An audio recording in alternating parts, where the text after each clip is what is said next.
오늘은 신년 주일로 지켜지게 됩니다. 신년의 첫날이기도 하지만 또 무엇보다도 중요한 주일입니다. 그렇다는 이야기는 2023년 모든 날이 하나님이 우리의 주인이 되시는 날이 되시기를 우리 모두 함께 바라면서 이 예배를 드렸으면 좋겠습니다. 오늘 우리에게 주신 하나님의 말씀은 이사야서 1장 4절의 말씀입니다. 제목을 다 함께 읽어보겠습니다. 거룩하신 여호와 하나님을 만홀히 여기지 말라. 아멘. 1장 4절은 우리가 1장을 할 때 이미 했었던 말씀이지만 너무나 충격적인 말씀입니다. 슬프다 범죄한 나라여 허물진 백성이요 행악의 종자요 행위가 부패한 자식이로다. 지금까지 우리는 하나님은 사랑이 많으신 하나님이라고 굳게 믿고 있었습니다. 그런데 하나님께서 슬프다고 말씀을 하시면서 내 사랑하는 자녀들이 범죄한 나라 허물진 백성 행악의 존자 행위가 부패한 자식이라고 이렇게 4번에 걸쳐서 하나님께서는 단호하게 말씀하십니다. 왜냐하면 그들이 여호와를 버리며 이스라엘의 거룩하신 일을 만연히 여겨 멀리하고 물러갔도다 라고 말씀하시기 때문입니다. 우선 저는 이 4절 하반절을 그들이 라고 읽어서는 안 된다고 봅니다. 그들이 아니라 하나님은 어쩌면 우리들에게 너희들이 라고 말씀하시는 것처럼 들기 때문입니다. 여기서 보면 어려운 단어가 나옵니다. 만홀히 여겼다라는 말입니다. 아마 이것은 처음 성경이 번역될 때 대부분이 중국의 한문으로 된 성경 50%, 또 선지자들이 가지고 있었던 영어 성경 50%를 참조해서 한글로 번역하면서 만들어진 잔존이라고 보여집니다. 아마 요즘 젊은 세대들은 무슨 말인지 말을 모를 친구들이 너무 많이 있습니다. 표준세 번역은 이것을 이렇게 번역합니다. 업신여겨서 등을 돌리고 말았구나 라고 이야기합니다. 업신여겼다 라고 말씀하시는 겁니다. 이 만홀히라는 이 단어는 나아치라는 단어인데 이것은 영어로 번역될 때 주로 spurn, treat with contempt입니다. contempt는 아시는 분이 많을 겁니다. 경멸적으로 대접하는 겁니다. 대우하는 겁니다. 또 spurn이라는 단어는 쫓아내다, 쫓아내버리다. 예를 들어서 거지를 문간에서 쫓아낼 때 쓰는 단어입니다. 또는 일축하다, 퇴짜놓다 라는 단어이기도 합니다. 어떤 말을 했는데 단칼에 베어버리는 그런 퇴짜입니다. 뿐만 아니라 생활용어에서는 발로 걷어차는 것, 킥을 의미하기도 합니다.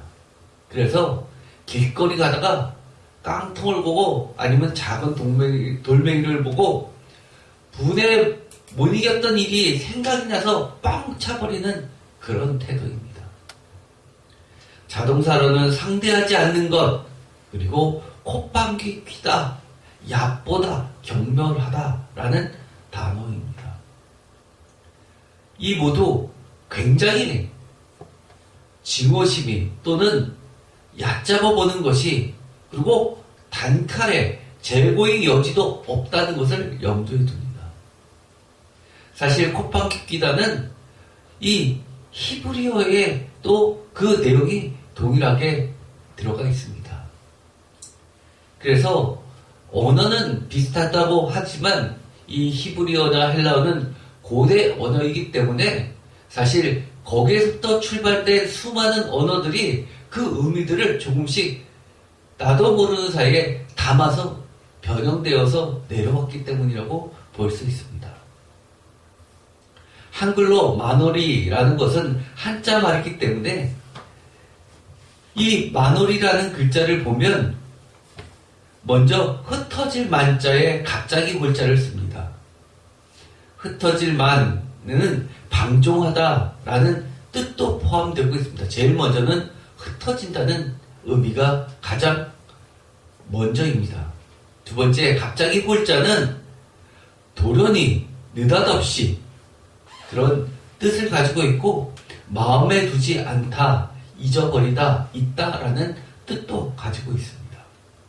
그래서 두 글자를 합쳐서 만월이라는 이 뜻은 무엇에 관심이 없고 소홀하게 대접하는 것. 성경사전에서는 이 만월이 여기다라는 이 단어를 헬라어로 미크테리조라는 단어로 번역되었는데 이것은 바로 코끼, 코를 뜻하는 미크테르에서 파생된 표현으로 코웃음 치는 것을 뜻한다고 합니다. 그래서 무심하고 소홀하다, 업신여기다 라는 뜻을 가지고 있습니다. 만월을 그때그때 생각나는 대로 함부로 하는 버릇 없는 행실을 일컫는 말이라고도 사전은 언급하고 있습니다. 이런 내용들을 돌이켜보면서 오늘의 말씀을 다시 한번 읽어볼까요? 여호와를 버리며 이스라엘의 거룩한 일을 냅다 걷어 참는 겁니다. 콧방귀 끼는 겁니다. 하나님이 뭐라고 말씀하셔도 정말 같지 않은 태도를 보이는 겁니다. 뿐만 아니라 아무리 얘기해도 금방금방 마음에 두지 않고 잊어버립니다. 한쪽으로 듣고 한쪽으로 흘려보냅니다. 얼마나 하나님은 슬프셨을까요? 이 이사야서에 보면 그들이 얼마나 만월이 여겼는지를 여러 군데 나타내고 있습니다. 예를 들어서 이사야서 5장 12절에서는 이렇게 이야기합니다. 다 같이 읽겠습니다. 그들이 연회에는 수금과 비파와 소고와 피리와 포도주를 갖추었어도 여호와께서 행하시는 일에 관심을 두지 아니하며 그의 손으로 하신 일을 보지 아니하는도다. 이렇게 그들의 태도를 자세하게 언급해주고 있습니다. 아마 많은 이들이 하나님을 섬긴다 하는 이들이 하나님께서 넌 나를 만월히 여겼어 라고 한다면 제가 언제요? 라고 이야기할 것입니다. 그런데 하나님은 이렇게 점잖게 이야기하십니다. 여호와께서 행하시는 일에 관심을 두지 아니하였다라고 합니다. 여러분들은 하나님께서 행하시는 일들에 대해서 얼마나 관심을 갖고 계십니까? 여러분의 관심은 어디에 있습니까? 예를 들어서 이렇게 이야기합니다. 11절 아침에 일찍 일어나 독주를 마시며 밤이 깊도록 포도주에 취하는 자들은 화 있을 진저 그들이 연회에는 수금과 비파와 소고와 피리와 포도주를 갖추었어도 라고 이야기합니다. 한마디로 이야기해서 나는 아침에 일찍 일어나 독주를 마신 적도 없고 아예 술은 입에 대지 않으니 밤이 깊도록 포도주에 취한 적도 없다고 이야기하시는 분들도 있을 겁니다만은 하나님은 이렇게 이야기합니다. 그들에게 있어서 이 포도주는 필수품입니다.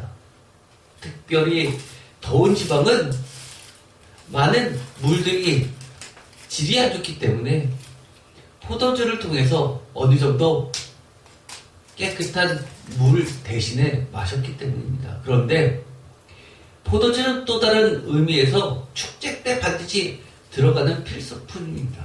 그래서 포도주라고 하는 것은 그야말로 풍요를 상징합니다.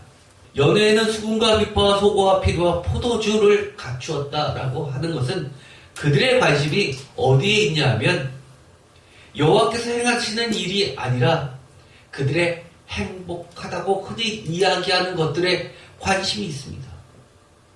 오늘날에는 그런 관심이 어떤 걸로 나타날까요?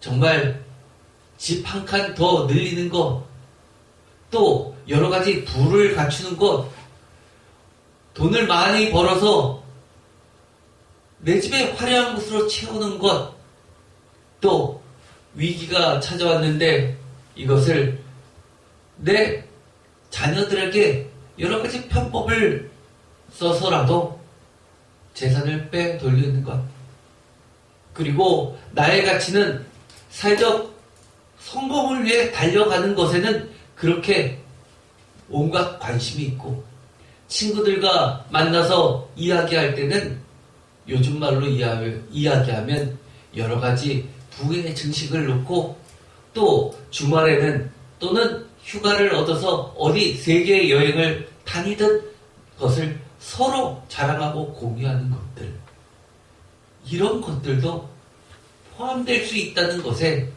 경각심을 가질 필요가 있습니다. 반면에 그런 거에 비해서는 여호와께 행하시는 일에는 내가 주일날 예배 나오면 마치 모든 의미를 다 한 것처럼 그렇게 생각한다면 오늘날 하나님께서 우리에게 너는 나를 만홀히 여겼다 아니 하실 수 없을 겁니다. 작년에 기독교 단체에서 통계를 뽑아봤더니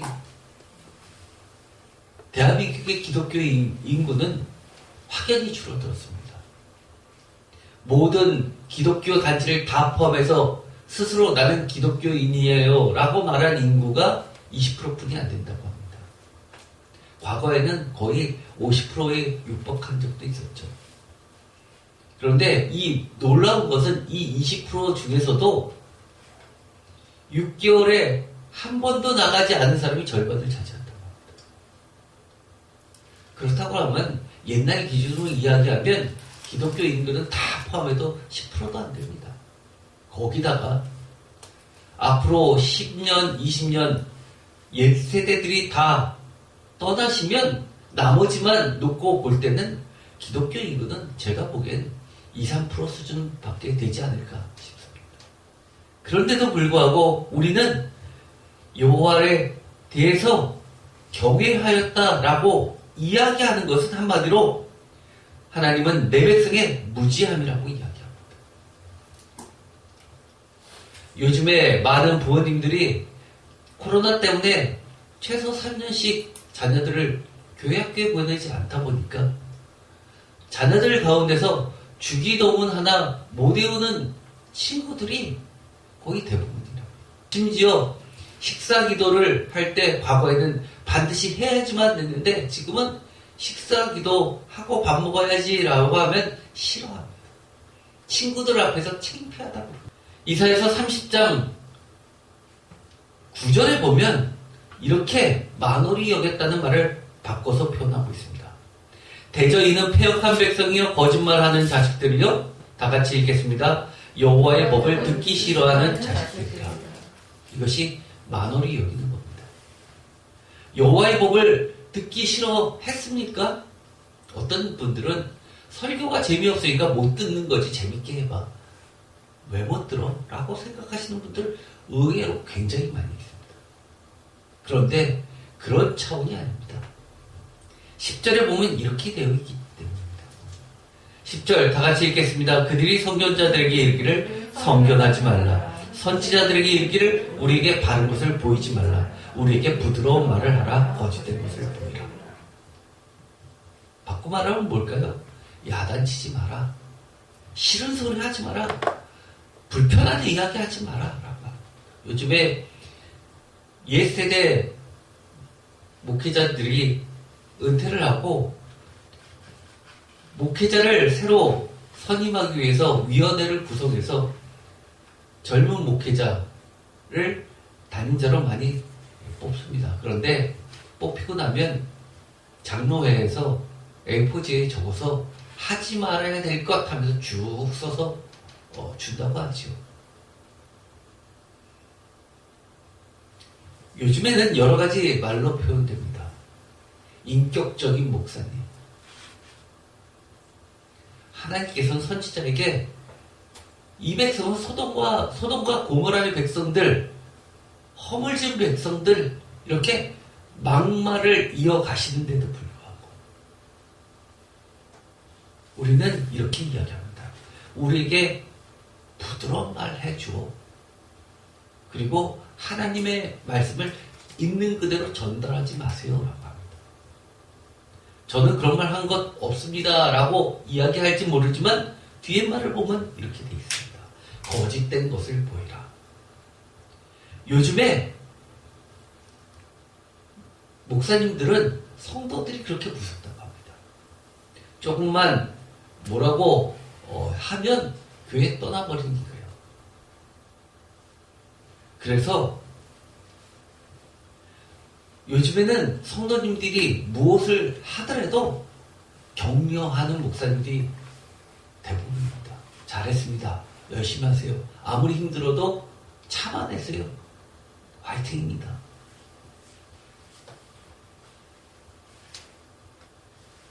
옛날처럼 이것 정리하고 빨리 하나님 앞에 한번 매달려 봅시다 라고 하면 네가 뭔데 나한테 이거를 하라 말하라고 해? 라고 바로 나오죠.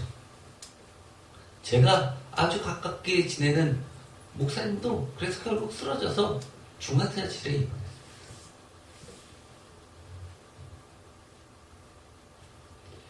그러자 8절에 보면 이렇게 이야기합니다. 이사야서 30장 8절, 이제 가서 백성 앞에서 서판에 기록하며 책에 써서 후세에 영원히 있게 하라. 표준세 번역은 이것을 이야기합니다. 서판에 새기고 책에 기록하여서 오고 오는 날에 영원한 증거가 되게 하여라. 이 당시에 책은 굉장히 귀했습니다.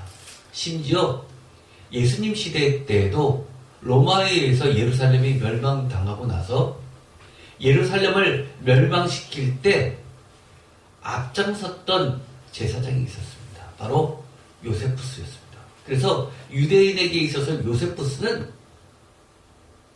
우리나라로 치면 이완용 같은 사람으로 취급합니다. 그런데 이 요세푸스라는 제사장이 진리를 너무 잘 알고 있다 보니까 로마군들이 어떻게 침공해서 무너뜨려야 되는지를 자세히 알려줬습니다. 나중에 그 공이 인정돼서 모든 사람들이 어려움을 겪을 때 혼자 로마에서 황제 옆에서 특별한 대접을 받았는데 황제가 그에게 여러 가지 역사와 지리에 관련된 기록물을 남기라고 했습니다. 그때 이 요세푸스가 남긴 것이 유대 고대사, 유대 전쟁사 같은 것입니다. 그런데 그걸 많이 만들지 않고요. 몇십 년에 걸쳐서 딱 몇 부를 만들었냐면 양피지에 두 부, 한 세트를 만들었습니다. 두 부였습니다. 얼마나 그 당시엔 이 양피지에 책의 형식으로 기록해서 놔둔다는 것이 굉장히 비싼 거였습니다. 서판에 새기고 책에 기록하여 오고 가는 날에 영원한 증거가 되게 하라. 오늘날에도 그 요세푸스의 그 두 본은 한 본이 사라졌고 나머지 한 본만 남았는데 나머지 한 본을 가지고 많은 사람들이 필사해서 결국 지금 21세기에 출판돼서 나왔습니다. 2000년이 지나도 보관됐습니다. 이런 차원이 아닙니다. 세상이 멸망해도 하나님이 보시고 또 하나님의 백성들이 반드시 읽게 될 영원한 증거라고 합니다. 참조로 이사야서 8장의 말씀도 함께 보시면 좋을 듯 합니다. 이사야서 8장, 너는 증거의 말씀을 싸매며 율법을 내 제자들 가운데 봉함이라. 예언을 했습니다. 증거의 말씀을 전했습니다. 그런데 모든 백성들이 알 수 있게끔 이사야 선지자가 선지자의 역할을 하는 것이 아니라 이제 그 말씀을 봉하라고 합니다. 더 이상 읽지 못하게 하라는 겁니다. 여기서 내 제자들이라는 건 두 가지 견해가 있습니다. 하나는 고대 이스라엘은 선생님과 제자들 사이를 아버지와 자녀들이라는 말로 불려졌습니다. 호칭이 그랬습니다. 그래서 제자들은 아버지라고 불렀습니다. 그 전통이 천주교에서 신부를 파파라고 부르기 전통입니다. 그리고 우리가 요한 1, 2, 3세에 보면 자녀들아라는 말이 나오는데 그것은 친아버지가 친자식에게 부르는 말이 아니라 목회자가 성도들을 향해서 부르는 유대인의 관습입니다. 즉 제자들입니다. 또 하나의 견해는 이것은 구약학자들에 있어서 절대 지지를 받고 있는 가장 대표적인 견해인데 이것은 이사야서 8장 2절 이 본문이 8장이 들어있기 때문에 8장 맨 위로 가면 원래 성서학자들은 가장 좁고 글자 그대로 보는 경향이 있어서 가장 가까운 8장 2절을 갔을 때 두 증인이 나오게 됩니다. 진실한 제사장 우리야가 나오고 이것은 아하스 왕 때 대제사장이었죠. 또 한 명은 선지자 스가랴서에 있는 스가랴가 아니라 아하스 왕 때 광급 왕이 별도로 자기 옆에 두고 있었던 그런 관용 선지자였을 것으로 추정하고 있습니다. 뭐든지 하나님께서는 신명기에 두세 사람의 증인을 세우라고 했기 때문에 이처럼 제사장 우리야와 선지자 스가랴를 두 증인으로 세우면서 이 행위를 하고 있는 겁니다. 밀봉의 행위를 하고 있는 겁니다. 밀봉하다라는 이 말은 이사야 선지자가 더 이상은 백성들에게, 왕에게, 모든 사람들에게 전하는 예언 활동을 중단하겠다는 공식적인 예언 활동의 중단 선언과 앞으로는 하나님께서 말하라라고 하는 것을 말하지 않겠다 할 수가 없기 때문에 누구한테만 하겠냐라고 하면 바로 향후에는 이사야 선지자를 따르는 제자들을 통해서 즉 옛날에는 그 선지자 그룹이 따로 있었습니다. 엘리야도 제자들 그룹 중에서 엘리사를 선택했고 엘리사도 그 밑에 제자들 그룹을 갖고 있었던 것을 보더라도 이 선지자 이사야는 분명히 자기를 따르는 선지자 학교 같은 것이 있었을 것으로 보고 이 내부 그룹에서의 비밀 예언 활동을 계속해서 활동하면서 공식적인 예언자에서 비밀 예언 활동으로 전환했다는 것을 말하고 있습니다. 그래서 오늘날의 이사야서를 연구하는 학자들은 이사야서 이 전체는 사람들에 의해서 또는 이사야 자신에 의해서 기록된 것이 아니라 이 비밀 예언 활동으로 전해지고 외워서 전달되어졌던 이 제자들에 의해서 포로기 이후에 또 이것이 편집돼서 오늘의 이 66장이 모두 완성되었다고 합니다. 그것을 가장 적합하고 지지하는 이유는 우리가 이미 살펴본 것처럼 이사야서는 95% 이상이 다 노래로 되어 있기 때문에 노래는 암기하라는 거죠. 어떻게 이걸 다 외워요? 우리나라 가장 긴 명창이 부르는 창이 있죠. 몇십 년 전에 대한민국에서 공식적으로 그것을 녹음해서 무형문화재로 등록한 게 있죠. 그게 무려 7시간이 넘어갔습니다. 그래서 그것을 다 한 곡을 부르는 그 명장은 그것을 녹음하고 쓰러졌다고 하죠. 가수들이 녹음하듯이 끙끙끙끙 하고 편집하는 게 아니라 그러면 이 흥이 나지 않기 때문에 이 명창은 그 7시간이 넘도록 화장실도 가지 않고 중단도 하지 않고 계속 한다고 합니다. 아마 이 이사야서의 그 제자들 그룹도 아마 그렇게 해서 전달돼서 오늘 우리 손에 문서로 남아 있다고 보는 겁니다. 율법을 내 제자들 가운데서 봉해서 그러면 어떻게 하는 것이냐라고 했을 때 그것으로 끝이 아니라는 겁니다. 그러면서 17절 이제 야곱의 집에 대하여 얼굴을 가리시는 여호와를 중요한 것 나는 기다리며 그를 바라보리라. 전에도 말씀드렸죠. 기다리다라는 것은 믿음을 나타내는 거고 바라보리라는 것은 소망을 나타냅니다. 믿음과 소망은 구분될 수 없습니다. 소망은 기대입니다.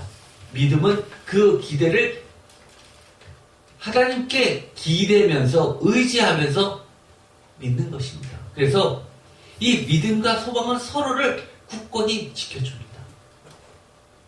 18절 보라 나와 및 여호와께서 내게 주신 자녀들이 이스라엘 중에 징표와 예표가 되었나니 이는 시온산에 계신 만군의 여호와께로 말미암은 것이다.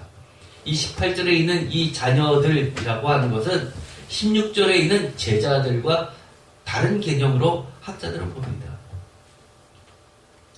이 8장은 7장부터 계속되어지는 임마누엘이라는 징표 가운데 놓여 있는데 이것은 7장부터 있었던 이사야 선지자의 아내 또한 여선지자였죠.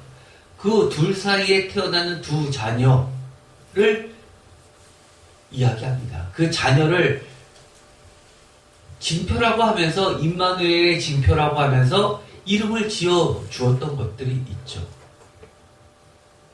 바로 임마누엘의 징표가 되는 이사야 선지자의 두 자녀의 이름 7장 13절에 나온 스알야수 8장 3절에 나오는 마헬살랄 하스바스라는 두 자녀의 이름입니다.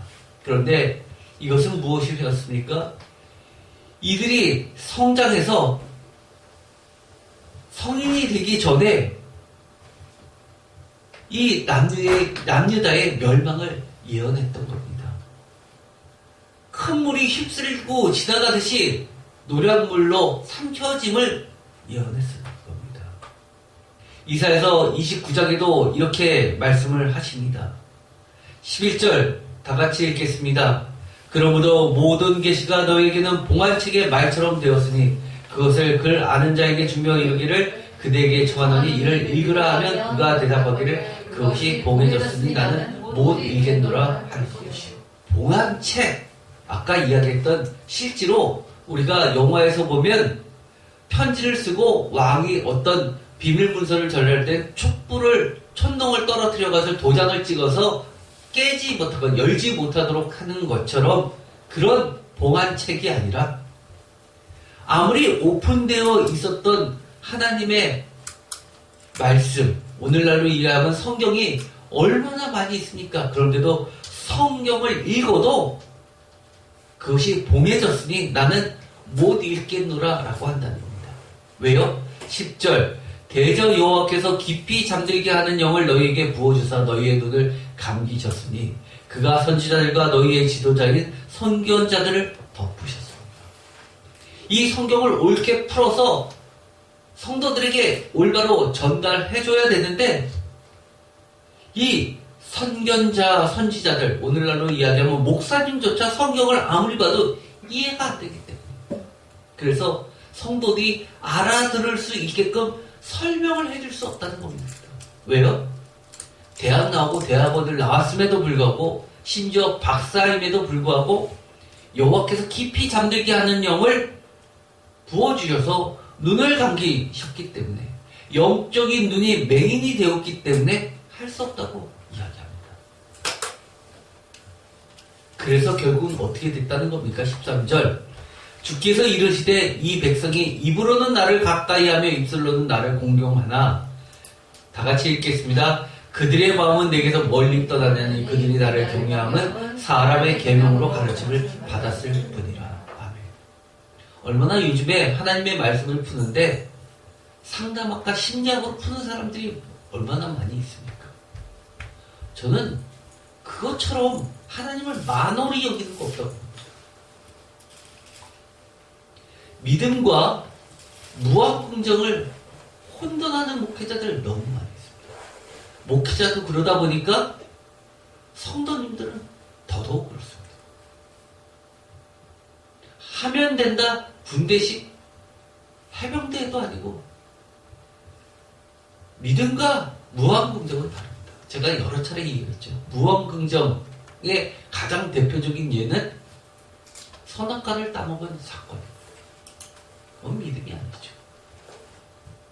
어려움을 당했을 때 하나님을 바라보지 않고 말로는 하나님을 바라본다고 하지만 여러 가지 심리학과 상담학에서 이야기하는 여러 가지 이론들을 들어서 사람들의 마음을 위로해주고 힘을 얻고 격려하게 한다면 그것이야말로 만월이 여기고 결국 사람의 계명으로 가르쳤기 때문에 최종 하나님의 마음은 모른다는 겁니다.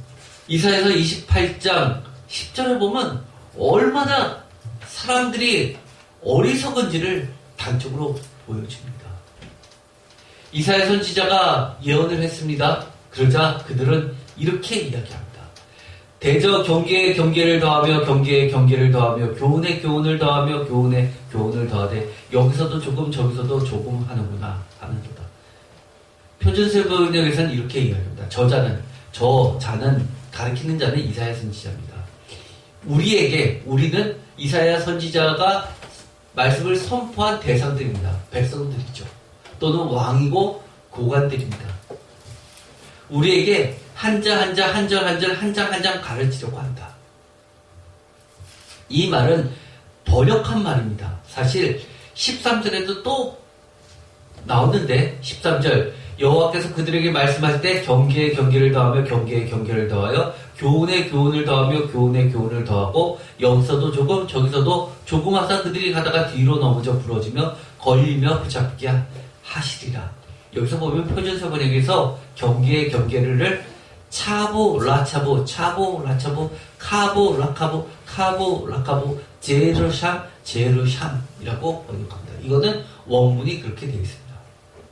이것은 무엇이냐 하면 이 차보 라차보 차보 라차보 카보 라카보 카보 라카보 제르샴 제르샴이라는 것은 히브리 글자인데 마치 우리 나라로 치면 기역 니은 디귿 리을 이런 것들을 가르쳐 줄 때 어떻게 합니까? 어린 아기들한테 이럽니다.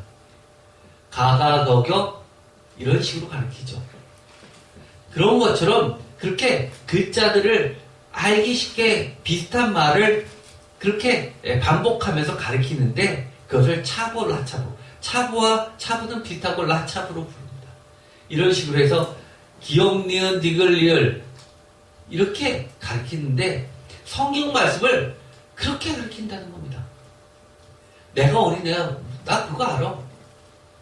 하나님을 경외하라. 만월이 여기지 말라라고 하니까 나도 그거 알아. 더 이상 그 소리 하지 마. 그거 모르는 사람이 어디 있어. 이렇게 이야기합니다. 그러자 하나님은 이렇게 이야기하십니다. 그러므로 더듬는 이슬과 다른 방언으로 그가 이 백성에게 말씀하시다. 한마디로 주께서는 알아듣지 못할 말씨와 다른 나라의 말로 이 백성을 가르치실 것이다. 어떻게 배웁니까? 어떻게 배웁니까? 아예 제껴두신다고 이야기합니다. 그래서 어떻게 한다는 겁니까? 다시는 이 백성들이 오만한 태도를 보일 수 없게 하나님께서 만들어 주시겠다는 겁니다. 그들이 가다가 뒤로 넘어져 부러지며 걸리며 붙잡히게 하신다는 겁니다. 바벨론에 의해서 남유다가 멸망했고 아수르에 의해서 북이스라엘이 멸망했고 그 이야기는 뒤로 가다가 뒤로 넘어져 부러지며 걸리며 붙잡히게 됐다는 이야기입니다. 이러므로 예루살렘에서 이 백성을 다스리는 너희 오만한 자의 여호와의 말씀을 들을지어다. 이것을 표준세번역은 이렇게 이야기합니다. 오만한 자를 그러므로 주의 말씀을 들어라 너희 조롱하기를 좋아하는 자들아. 우리는 하나님을 조롱하지 않았다고 생각하지만 하나님은 조롱으로 듣는 경우가 있다는 사실을 깨닫고 돌아봐야 해요. 이사야서 1장 10절에 이 오만한 사람들에 대해서 경홀히 여긴 만홀히 여긴 자들에 대해서 자세히 이야기합니다.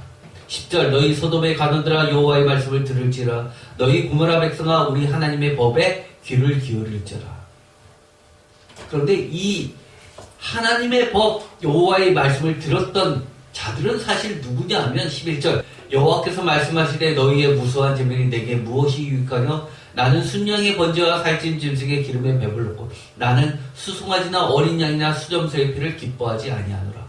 너희가 내 앞에 보이러 오니 이것은 누가 너희에게 요구하느냐? 내 마당만 밟을 뿐이니라. 13절 헛된 점을 다시 가져오지 말라. 분양은 내가 가증히 여기는 바요 월삭과 안식일과 대회로 모이는 것도 그러하니 성회와 알러 악을 행하는 것을 내가 견디지 못하는다. 내 마음이 너희의 월삭과 정한절기를 싫어하나니 그것이 내게 무거운 짐이라 내가 지게 곤비하였노라. 이 말을 듣는 사람들은 안타깝게도 하나님께 분야 예배를 드렸고 월삭과 안식일과 대회와 성회로 모입니다. 오늘처럼 성구영신 예배도 나오고 신년 예배도 나오고 성탄절에도 나오고 추수감사절에도 나오고 또 하나님께 수송아지나 어린 양의 수념소의 피도 드렸던 사람들이다. 헌금도 하고 감사헌금도 하고 11조도 했습니다. 그런데 하나님은 이렇게 이야기합니다. 이런 것들이 다 내게 무슨 유익이냐. 기뻐하지 않는다고 이야기합니다. 누가 이것을 요구했냐까지 이야기합니다. 그러면서 엄청난 말씀을 하시죠. 아마 이거 모르시는 분이 없을 겁니다. 내 마당만 밟을 뿐이다. 교회 마당만 밟지 마세요라는 말을 부흥회 때 많이 들으셨죠. 그런데 하나님은 이 마당만 밟는 행위를 가증히 여긴다고 더 이상 견디지 못한다고 내 마음이 싫어한다고 이렇게 내가 지기에 너무 곤비하다고 그렇게 이야기했다. 여러분들이 기도를 하고 하나님께 여러 가지를 소망을 이야기합니다. 그런데 그것이 다 내게 짐이고 너무 피곤해 라고 하면 어떻게 하시겠어요? 그런데 이 말씀을 읽으면 어떤 사람들이 이렇습니다. 거봐, 형식이 뭐 중요해? 정말 내용이 중요하지. 왜 우리가 매주 예배를 가야 돼? 동영상 예배도 있고 또 마음으로 예배 드리면 됐지. 이 얘기가 하나님께서 예배 없애라는 얘기입니까? 저는 아무리 읽어도 그렇게 보이지 않습니다. 이 얘기는 뭡니까? 신령과 진정으로 예배 드리라는 얘기입니다. 예배를 드리고 예배 시간에 하나님의 말씀을 듣고 그 말씀대로 삶을 예배의 자리로 바꾸라는 겁니다. 살아있는 예배로 발전시키라는 겁니다. 그러니까 하나님께서 이렇게 이야기하시는 거 아닙니까? 영적인 눈을 감기셨다고. 예언의 말씀을 봉했다고. 아무리 읽어도 깨닫지 못하고 아무리 설명을 해줘도 알아듣지 못한다고 했습니다.